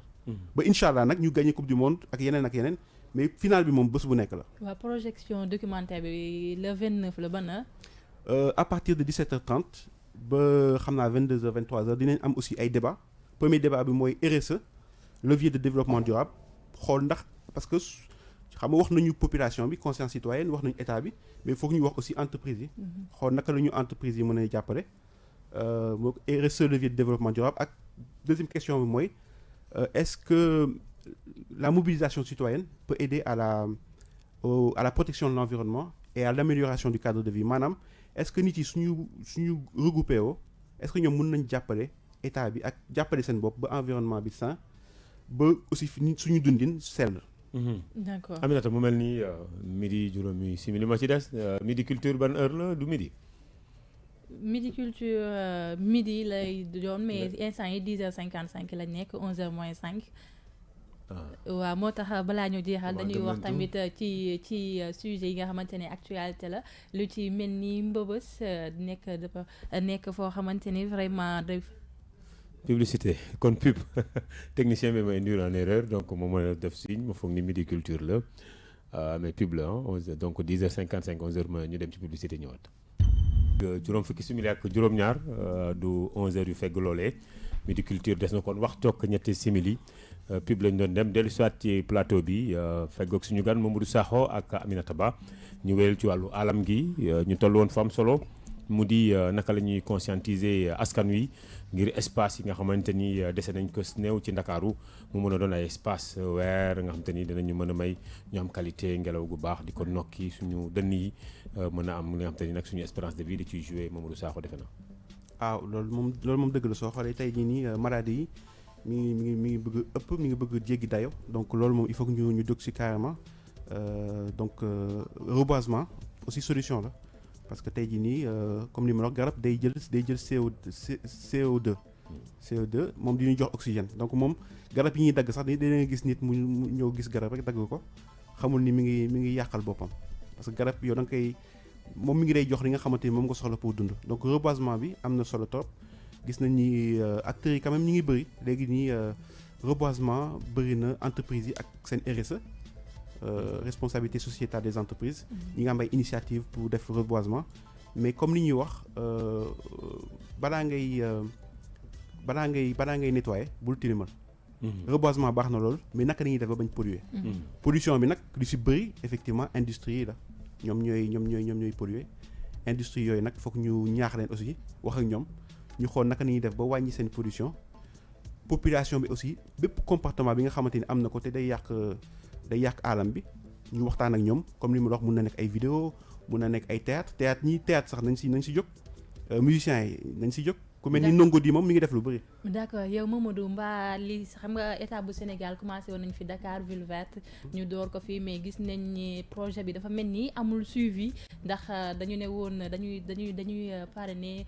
chef de quartier bu nekk lii pour muy jëmbat ay garab mais gis nañ ni loolu noonu kenn topp ko mbaa yow li ngay dox ni mbaa doo dem def ni état bi di def. non parce que looy def te bëgg ko te xam ko surtout doo si sonn. donc éducation ak sensibilisation dafa am solo balaa ngay sumb dara donc loolu dafa am importance gëm naa ni état bi su expliquoon population yi dëgg-dëgg yan problématique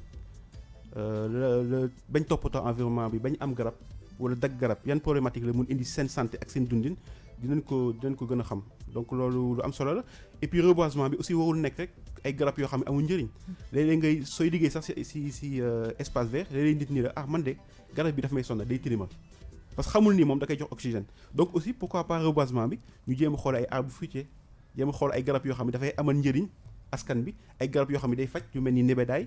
et cetera donc bu boobaa su la wóoree ni garab bi ngay samp nii fii rek quelque temps dina la jox loo lekk di nga ko toppatoo. jënd fi garabu niim yi pour l'histoire parce que nee nañ ma niim dañ ñu ko imposer amul benn njëriñ c'était juste pour voilà est-ce que tey jii y a pas un plan pour enlever ces garabu niim yooyu def ci li nga ci wax ay fruitiers ay garab yoo xam te ni c'est dafa amal njëriñ askan wi et puis également comportement yi parce que dafa am solo. Président de la République dafa woote cleaning day c'est un constat fait c'était un samedi ou un dimanche tout le monde est sorti ñu génn tibb ainsi de suite après le lendemain on a vu que c'est le comportement des Sénégalais qui fait défaut tey jii yéen ci yan fànn yan accès ngeen di dégager pour au moins amener les Sénégalais à changer de comportement. changer de comportement comme ni ma wax rek sensibilisation lay nekk c'est-à-dire nit ki balaa nga koy defloo dara il faut mu xam dëgg li muy def lan la répression aussi mënu ñàkk c'est-à-dire dëkk moom dafay war a am tuuti loi c'est-à-dire ku tilimal ñu ne la ñu am dal sa kaw soo xoolee dëkk yi développé yi déedéet sax nga tufli si mbedd sax da nga koy ragal def parce que soo ko defee nit mën na la gis police jàpp la wala yu mel noonu donc dafa war a nekk benn sensibilisation nit yi xam dëgg lan la li ñuy def ban conséquences lay am nguur gi aussi jàpp si mooy ku defar say travaux ba pare sànni sa grava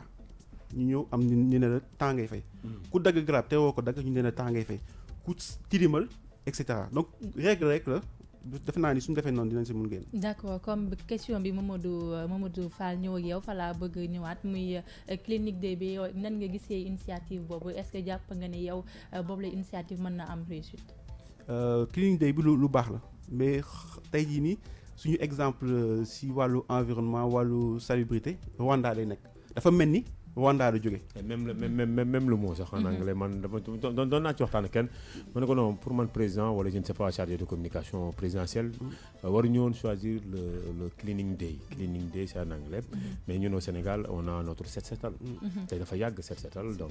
on pouvait prendre set setal mais cleaning day c'est vrai que ça renvoie au Rwanda. waaw cleaning day comme mot anglais lu ñu bëri duñu sax xam lan la léegi peut-être mënoon nañu def set setal 2.0 mooy ñu évolution bu mu am peut-être mais xam nga soo ne set setal rek xamoo kan nga koy defal xamoo ndax da nga koy defal nit wala sa bopp nga koy defal donc il faut mu ñu waxtaan parce que lépp loo gis aussi état bi il faut que tey jii muy commencer di waxtaan ak population yi balaa muy jël décision gëm naa ni président de la République waroon na sax si wetam am nay conseillers waroon na am peut-être benn jaaykatu gerte boo xam ni day jaay gerte mu toog si wetam kooku dugg palais parce que palais warul nekk endroit boo xam ni kenn du fa dugg war na toog am benn apprenti car rapide boo xam ni tous les mois dina dugg toog ak président ni ko président de man damay apprenti laa lii ak lii laa gis si mbedd mi maire bi ngi jaay gerte toog ak président ni ko lii ak lii benn jeune bu am 18 ans président su ko defee rek solution yi dina ñëw. xanaa boobaa dañuy dindi assemblée nationale. non assemblée nationale. pencum ndaw réew mi kay ce sont les députés qui doivent jouer le rôle. C'est-à-dire parce que gox bu nekk wala député bu nekk am na gox boo nekk xam nga lu fay sooxee askan wi nga fa nekkal mu di assemblée nationale. donc nga war a proposer boo proposer jëwriñ ñi fay jaar ak ministères yi ak ñoom seen ñu yeggee président jël ndogal. loolu la mais jàpp naa ni comme ñu naan yokku ñeex yàqu dara ci cere soo gisee lu mel ni Rwanda bi ñuy jël exemple président bi am na ñu ko mun toogal si bésu nettoyé même président Macky Sall sax def na ko. mooy mënul na ko bañ def. donc je veux dire lu baax moom. loo si def rek doyul am na député yi ñu ngi def seen liggéey effectivement mais daal woon na président am ñu koy xamante ni dinañ ko peut-être xelal tuuti si solution yi ñu mun am setal mooy suñu terre bi ñu am. ñu jëm ko moderniser ba nga xamante ni population bi dinañ xam te aussi baax na trop di nettoyer mais fan la ñuy def déchets yi. tey jii ñu bëgg nañ nettoyer mais xamuñu fi ñuy def déchets yi gis naa ni ministre Abdou Karim Fofana mi ngi def ay jéego su lu mel noonu si wàllu recyclage bi ak gestion des déchets. loolu aussi am na solo. Mais gis nañ keroog le 4 janvier ni ko président déroulé mooy jour set setal bi et février incha allah ñu nam amal 2e journée bi yow nan nga gisee ni noonu lañ ko war a defee ngir mu mën a am réussite ndax gis nañ keroog président da doon dem ci quelques localités yi nekk ci centre ville bu Dakar yow nan nga gis ne moom lañ ko war a defee dëggantaan pour clinique day bi am réussite bu baax.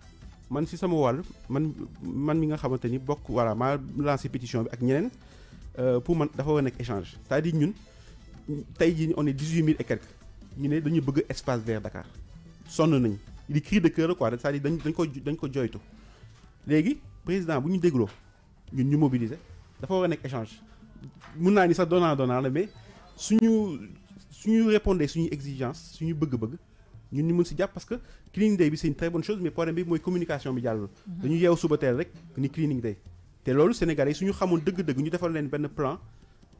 si année bi sax teel leen ko wax peut-être dinañ si gën mun jàpp mais defe naa communication bi daal moo xaw a des te nañ ñu jàppale daal ñun par exemple on a la capacité de mobiliser parce que tey jii nii nit yi ñu ngi kaas bëgg nañu espace vert mais yéen associé wu leen cleaning day bi est-ce que associé nañ leen yéen ñi yëngu ci wàllu environnement voilà du mel noonu lay wax tey jii soo xoolee wàllu digital gis naa ni am na benn organisation boo xamante ni def nañ ko ba nga xamante ni lépp ñuy yëngu ci digital wala ci entrepreneuriat am nañ seen agence comme la DER par exemple mais ñiy yëngu ci environnement war nañ leen woo créer leen benn structure boo xamante ni dinañ mun di waxtaan seen biir di jàppale ministère de l'environnement di jàppale ministère de l'urbanisme loolu nag bokk na ci li nga xamante ni bëgg naa ko taxawal suite à la pétition suite ak li may yëngu yëpp mooy le 29 ñu mobiliser ñëpp toog waxtaan ñu jéem a xool naka ni ñuy jàppale suñu bopp jàppale gouvernement bi. mais question bi la Mamadou laaj mooy est-ce que yéen génnoon ngeen ci jour cleaning day bi est-ce que yéen génnoon ngeen pour def set setal. man cleaning day bi pour te dire dama ko yëguma au dernier moment laa ko yëg cleaning day au dernier moment laa ko yëg c'est-à-dire ñun ni ñuy def aussi xaaral ñu cleaning day pour def ko yàgg nañ di yëngu si yëfu environnement yëfu set setal lu mel ni tey jii Mermoz ñu ngi organiser aussi le 8 février. set setal boo xamante ni bokkul sax si cleaning day bi. donc loolu dinañ si jàpp indi suñuy doole indi suñuy moyens donc. cleaning day bi c'est une bonne chose mais comme li ma wax loo yëgul loo xamul doo si mun jàpp te day mel ni ñu bettal si la rek ñi la jógal demal nettoyer day xaw a metti le temps ngay yeewoo ak yooyu. d'accord ba tey lu soxal alam gi gis nañ askanu Malika di doon xeex doon génn di dox ñaxtu yàggul dara ngir ñu tëj décharge bu Mbëbës yow loolu nen nga ko gisee. décharge bu Mbëbës effectivement dafa nekk problème boo xamante ni suñu waxee si wàllu respiration sax ak problème respiratoire yi bokk na lu bëri loo xam ni Mbëbës moo koy indi mu mel ni bëkki démb rek am na benn waay bu nga xamante ni day yëngu si environnement ak qualité de l'air mi ngi doon wax ni ku dëkk biir plateau ab ay côté 20 yooyu boo soo nekkee sa parenthèse soo noyyee rek di nga sentir xetu Mbëbës. te loolu xeetu jàngoro bu nekk lay mun indi. Dakar Plateau. waaw Dakar Plateau donc ngelaw bi amoon tax na ngelaw bi Mbëbës yëpp ci Dakar Plateau la doon dem. donc loolu lu jar a saytu la léegi tey jii nii Mbëbës xam nañ ni objectif bi mooy tëj ko ñi ngi jéem a xool nag avant ñu koy tëj naka la ñuy def bu def gestion mbalit yi loolu moo tax tey aussi am na ay start-up mun naa leen citer ku mel ni Siprovis ay ndaw yu xarañ yi nga xamante ni ñi ngi yëngu ci wàllu recyclage. jàngal aussi Sénégalais yi ñuy recycler mooy mbalit doo ñëw rek jaxase yëpp waaw xolit yi ak verre yi ak plastique yi dañ leen war a jàngal nànk-nànk ñu koy trier mbuus yi ku mun bañ utiliser te mbuus nga def ko mbuus yi daf ñuy sonal léeg-léeg nga gis ni dem boutique 5 fois saa yu demee jël mbuus yooyu yëpp il faut ñu ñaax ci Sénégalais yi ñu koy moytu comme ça Mbëbës xam naa fii de quelques années ñu mun ko def sax parc mu nekk deuxième parc vert deuxième poumon vert de Dakar. Mbëbës nee nañ dañ fay def usine de recyclage. waaw ba tey loolu aussi lu baax la. mesures yi Abdou Karim Fofana jël mooy ngir def poste de santé poste de police yooyu noonu moom loolu la wax yow loolu ngeen ko gisee même bu fekkee ne askan wi dañoo bëgg ñu tëj ko mais moom ci lim génn wax mooy ça veut dire que duñ ko tëj mais dafay continuer mais dañuy defaraat structure bi. lépp lu nga xamante ni day defar te di jëmale kanam Sénégal bismillah. léegi daal Mbëbës daal li am solo mooy Mbëbës na tëj ñun filmé nañ ko documentaire bi di nga gis ni filmé nañ ci Mbëbës mais lu doy waar àdduna bi lu mel ni Mbëbës pratiquement amatul en tout cas ci dëkk yi nga xamante ni dañ ni ils sont émergents wala bëgg nañ am émergence loolu amatul ci àdduna bi donc Mbëbës daal lépp lu ñu ko def rek te mu wuuteeg di fi nekk tey pour man c'est une très bonne chose. yaa ngi wax waxu sachet à l'Assemblée nationale je crois il y a la loi. xam voté nañ ko ou pas une loi boo xam te ne dafay interdire l'utilisation des sachets et d'ailleurs je crois il y a la création de sous forme de papier dans certaines pharmacies boo duggee dañ la koy jox. mais bu fekkee est-ce que loolu ça t'encourage c'est-à-dire un pays boo xam te ni ça fait 5 ans où dañuy annoncer la création wala sax l'adoption d'une loi boo xam te ni dafay interdire le plastique parce que plastique nee nañ 4 siècles ou 3 siècles xaw ma je ne sais pas combien d'années lay durer boo ko defee ci suuf si mais nga toog léegi ça fait 3 ans ou 4 ans mënuñu fexe ba matérialiser cette loi là est-ce que loolu cela vous encourage yéen ñi nga xam te ni yéen a ngi xeexal environnement bi. effectivement dañ ko interdit woon après nga gis ni industriels yi wala ñi koy importer dañuy wàññi grammage bi. waaw donc en fait dañuy contourner loi bi xeex bi kenn du ci tàyyi parce que ñi koy defal suñu bopp di ko defal génération future yi c'est-à-dire peut-être ñun sax li ñuy def tey duñu gis njëriñ yi suñuy doom yi ñoo koy gis mais loolu aussi dafa am solo mooy ngay liggéey pour sa avancement wu dëkk parce que tey Sénégal su tollee fii c'est que am na ñu ko liggéeyal démb. donc effectivement il faut ñu xool ni ñuy def ba interdire sachet plastique yi. ne serait-ce qu'en termes d'image foo dem ci dëkku Sénégal yi nga dem muy Kaolack dem naa fa def nañ tour du Sénégal soo demee Kaolack soo demee Saint-Louis soo demee fu bëri mbuus yi mooy dafa ñaaw te suñu alimentation sax mën na ko impacter parce que tey jii nga gis xale yi léeg-léeg ñu lekk mbuus yi mun na dem ba inondation yu bëri loolu moo koy indi da ngay gis bu taw ñëwee canalisation yi day boucher ndax sachet plastique yi maa ngi wax souvent pour di kaf mais dama ni est-ce que suñu ceebu jën bi sax nekkul en plastique. parce que mbuus yi su demee ba dugg ci géej gi jën yi di ko lekk man dama yaakaar ni plastique ni ñuy lekk ceebu jën bi c'est un ceebu jën en plastique. D'accord. leneen ba tey lu ma bëggoon ñu waxtaanee moom mooy fële ca baax ñi gis nañ fa centrale à charbon bu fa nekkoon ci COP 25 bi jëwriñ bi yore wàllu alam gi Abdou Karim Sall xam le ne dañ koy tëj daal di koy def centrale à gaz donc bu fekkee ni sax askanu baax ñi yàgg nañoo xeex ngir ñu jëlee fa centrale boobee ndax nee nañ da leen di sonal bu weesoo Sococim bi nga xamante ne mu ngi foofu seen wet yi ñi nga xamante ne da ngeen di xeex ngir lépp loo xamante ne dafa yàq alam gi yéen ban taxawaay ngeen ci am. charbon moom boo ko déggee rek xamal ni du jàppale environnement parce que soo déggee charbon mooy ñu ngi dagg garab donc charbon moom tey jii nii dañu woon xool le maximum bu ñu def pour bañ utiliser ci charbon tey jii Sénégal am na ay ressources naturelles yoo xam ne gis nañ ko ci dëkk bi lu mel ni pétrole ak gaz exploité guñ ko wante lépp lu mu mun indi rek ci koom-koom dañ ko war a utiliser. pour def du ma ni transition écologique parce que transition mooy nga jóge ci dara bëggu dellu ci li gën ñun on n'est même pas encore industrialisé donc ñun xaalis boobu bu génnee wala fekkee sax spéculation mooy maanaam waxtaanu pétrole parce que waxtaanu pétrole kese dafay indi koom-koom ci dëkk parce que investisseurs yi dinañ sa war a ñëw économie bi dina xaw dynamique donc lépp li nga xamante ni Sénégal gis na ko en termes de croissance ni koom-koom yokku na ci dëkk bi nañ ko utiliser pour dem ci énergie verte yi énergie verte yi nag bëri na mun na nekk gaz bi sax soo xoolee moo tane charbon bi. mais est-ce que gaz bi tane na charbon bi parce que waa baaj ni ba tey nee nañ ji ni bu fekkee ne état bi dafay tëj charbon bi dafa gaz ñoom ba tey pare nañ pour xeex est-ce que yow da tey gisoo ni état bi dafa waroon changer dindi ko en tant que ñoom da leen indil ay loraange ñu di jéem a def leneen wala indi ay énergie propre. waaw énergie propre yi moom mi ngi mais xam nga mbir mënoo ko soppali du jour au lendemain dafay laaj ñu def ko par étape tey jii nii charbon bi mënuñu toog ba si yàgg rek tëj centrale bi noonu il faut ñu am ay transition donc transition yi nag nànk-nànk bi dinañ dem ba après nag investir comme ni mu wax man financière bi ñuy am ak pétrole bi jéem a investir ci énergie verte yi toutes les énergies possibles mun na nekk éolienne mun na nekk le solaire voilà. lépp ñu dugal ko ci programme 2035 ci wàllu alam gi Sénégal donc vert du ma ne sax Dakar ville verte Sénégal vert Mamadou Sakho di la gërëm ci lu am solo li nga indi ci waxtaan bi ci wàllu alam bi kàddu gu mujj gi ñu déglu ko taataan ko. waaw maa ngi leen di remercier si invitation bi di nuyu auditeurs yëpp j'espère que li ñu waxtaan fii dina am njëriñ pour askan bi te xam naa li ma waxoon sànq laa revenir mooy Sénégal dañu bés bu nekk ñu nekk final. voilà. bés bu nekk ñu nekk final ngir suñu alam ngir a ñoŋ ñu mën a am nokki gu baax maanaam xóotóor yi nga xamante ni ci wolof mooy poumon ci français yu mucc ayib Aminata Ba yow ak sa gan yaa ko dalaloon kon ñu jox la kàddu gi. Mamadou ñu koy jaajëfal bu baax a baax di am mbégte vraiment mbégte la ànd ak moom di fàttali rek ni Mamadou jeune entrepreneur la moom moo initié plateforme bii ni Jadna ba pare fas yéene def benn projection Sénégal vers horizon 2035 wax na ko sànq le 29 février la incha allah à partir de 17h fële ca Harmattan Sénégal kon ñun ñëpp Modou Fall dañ ko dem fekk jëf foofu noonu Mamadou Sakho di ko jaajëfal bu baax a baax di jaajëfal tamit ñu doon teewlu ci 99.4 King FM ak tamit ci plateforme King FM yëpp di wax askan wi nañuy sàmm vraiment alam gi ndax alam gi ñun ñëpp ñoo ko bokk tey jii nii bu ñu amee ay espace vert loolu de un dina baax ci suñu wér-gu-yaram te wér-gu-yaram pour man moom mooy lépp. di la jaajëfal Aminata mes encouragements ñu jàll ci beneen pàcc bi mu di revue de presse bi ñu ànd ceeg Serigne Saliou Seck mu xëy yëral ñu li ci yéenekaay yi.